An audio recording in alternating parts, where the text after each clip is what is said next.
Hello viewers, আপনারা দেখতে পাচ্ছেন স্কয়ার ফার্মাসিউটিক্যালের একটি ওষুধ এলাইস 12, যার গ্রুপ নেম হলো আইভারমেকটিন। এই ওষুধটি ব্যবহার করা হয়। এইটি একটি প্রেসক্রিপশন ওষুধ। এটি মূলত বিভিন্ন পরজীবী সংক্রমণ যেমন স্ট্রংগ্রিলোডিয়াসিস, এইটি এক ধরনের কৃমি সংক্রমণ যা অন্ত্রে বাসা বাঁধে। অ্যানকোসারিয়াসিস, যা এক ধরনের কৃমি সংক্রমণ, এটি অন্ধত্ব সৃষ্টি করতে পারে।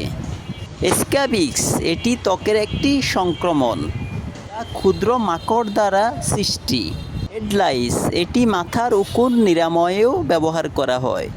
এই ওষুধটি সেবনের নিয়ম: একটি প্রথমে খেতে হবে, তারপরে 7 দিন পর আবার একটি খেতে হবে।